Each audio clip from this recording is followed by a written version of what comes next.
ફરિયાદ પક્ષના કેસની ટૂંકમાં હકીકત એવી છે કે આ કામના આરોપીઓએ ફરિયાદીને લગ્ન જીવન દરમિયાન શારીરિક અને માનસિક દુઃખ ત્રાસ આપી મારકૂટ કરી હોય તે અંગેની આ કામના ફરિયાદીએ ફરિયાદ કરતા આરોપી વિરુદ્ધ ભારતીય દંડ સંહિતાની કલમ 498 323 114 ગુન્હા સંબંધેની ફરિયાદ નોંધાયા બાદ સદર ફરિયાદના કામે આરોપી વિરુદ્ધ તપાસના અંતે પૂરતા પુરાવા મળી આવતા તપાસ કરનાર અધિકારી દ્વારા હાલના ગુનાનું ચાર્જશીટ કરવામાં આવેલ છે.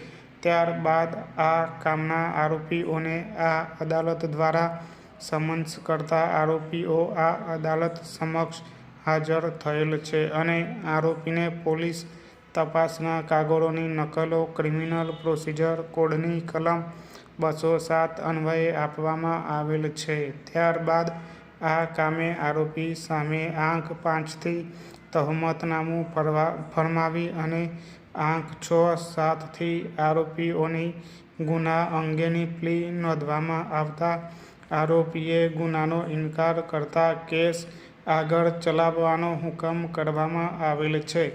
આ કામે ફરિયાદ પક્ષે નીચે મુજબના પુરાવાઓ રજૂ રાખેલ છે. ફકરો: ફરિયાદ પક્ષ તરફે આંક 56થી પુરાવો પૂરો થયાની પુરશીસ રજૂ રાખવામાં આવેલ છે. ઉપરોક્ત પુરાવો રજૂ થયા બાદ આરોપીઓનું ક્રિમિનલ પ્રોસિજર કોડની કલમ 313 હેઠળ વિશેષ નિવેદન લેવા જેટલો પુરાવો આવેલ ન હોય તેથી વિશેષ નિવેદન લેવામાં આવેલ નથી.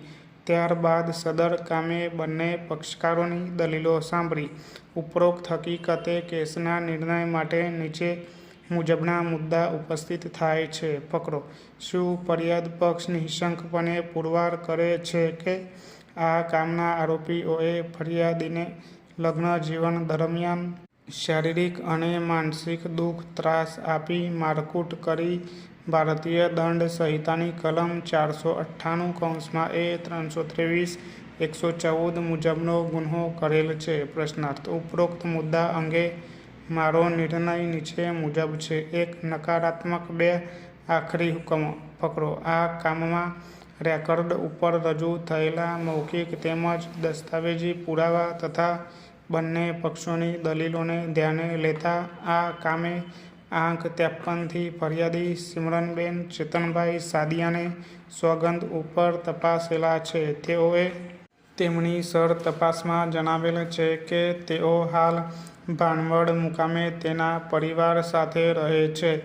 ચેતનભાઈ બાલુભાઈ સાદિયા સાથે તેણીએ રાજી ખુશીથી પ્રેમ લગ્ન કરેલા હતા. બાદ તેણી તેના પતિ તથા સાસુ સાથે રહેતા હતા.